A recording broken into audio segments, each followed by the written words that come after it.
This is a CBS News special report. I'm Charlie Rose with Nora O'Donnell in New York. President Obama is about to make a statement from the White House briefing room about the crisis in Ukraine. A short time ago, he joined European allies by imposing sanctions on Ukrainian and Russian officials. They include top advisors to Russian President Vladimir Putin and deposed Ukrainian President Viktor Yanukovych. The sanctions follow yesterday's vote in Crimea to break away from Ukraine and join Russia.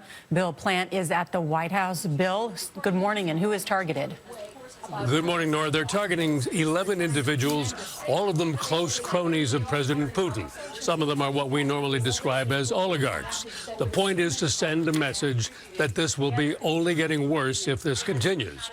The U.S. is also ridiculing yesterday's vote by suggesting that some ballots went to Crimea were pre-marked in favor of Crimea's secession. And they note that 96.8% of the ballots were for secession. Even though there is a large Russian-speaking population, they're suggesting that that seems a little bit much.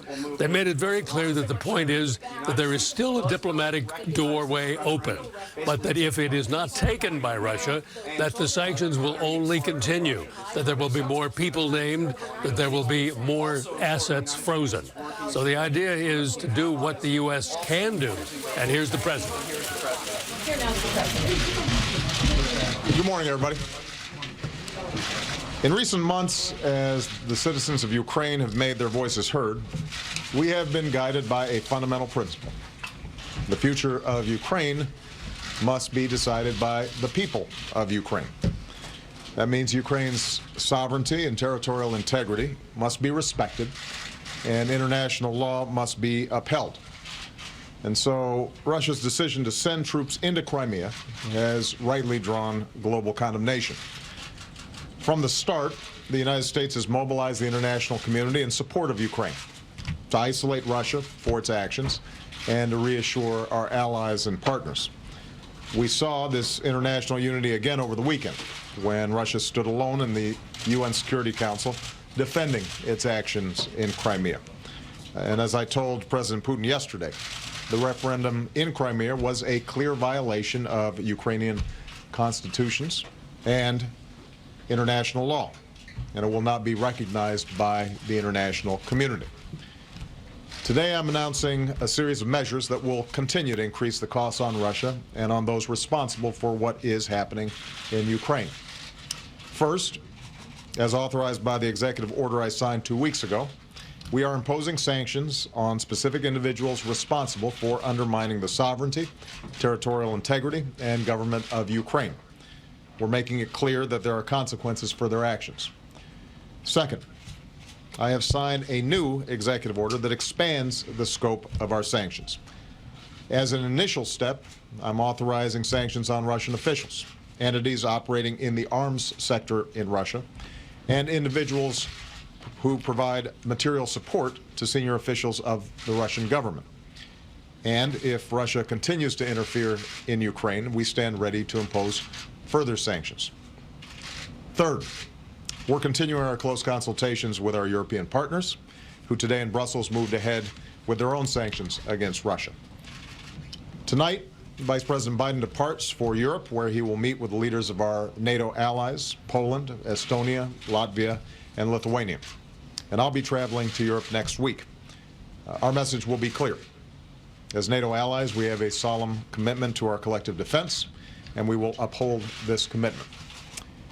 Fourth, we'll continue to make clear to Russia that further provocations will achieve nothing except to further isolate Russia and diminish its place in the world. The international community will continue to stand together to oppose any violations of Ukrainian sovereignty and territorial integrity. And continued Russian military intervention in Ukraine will only deepen Russia's diplomatic isolation and exact a greater toll on the Russian economy. Going forward, we can calibrate our response based on whether Russia chooses to escalate or to de-escalate the situation. Now, I believe there's still a path to resolve this situation diplomatically in a way that addresses the interests of both Russia and Ukraine. That includes Russia pulling its forces in Crimea back to their bases, supporting the deployment of additional international monitors in Ukraine, and engaging in dialogue with the Ukrainian government. which has indicated its openness to pursuing constitutional reform as they move forward towards elections this spring. But throughout this process, we're going to stand firm in our unwavering support for Ukraine. As I told Prime Minister Yatsenyuk last week, the United States stands with the people of Ukraine and their right to determine their own destiny. We're going to keep working with Congress and our international partners to offer Ukraine the economic support that it needs to weather this crisis and to improve the daily lives of the Ukrainian people. And as we go forward, we'll continue to look at the range of ways we can help our Ukrainian friends achieve their universal rights and the security, prosperity, and dignity that they deserve. Thanks very much. And Jay, I think we'll be available for questions. Thank you. Sanctions. And there you see President Obama appearing in the White House briefing room there to announce that the United States government has broadened sanctions against Russian officials. In fact, what a senior official called Russian government cronies. In one official's words, people very close to Vladimir Putin in the wake of this vote in Crimea. This means banning visas, other economic sanctions, and as the president mentioned, the vice president is on his way to confer with NATO allies. We want to go now to Elizabeth Palmer because she is in Simferopol, Crimea. Elizabeth, good morning.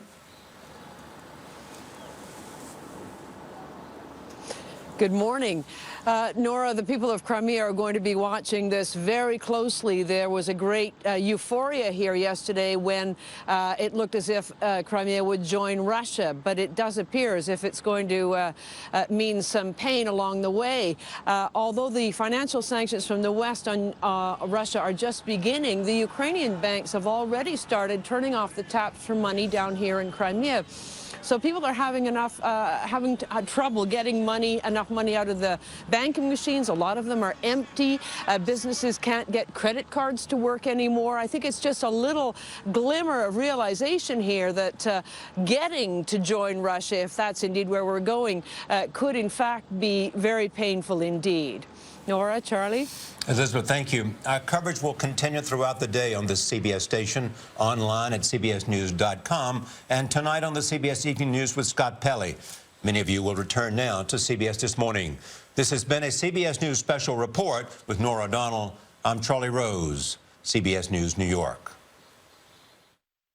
For news 24 hours a day, go to cbsnews.com.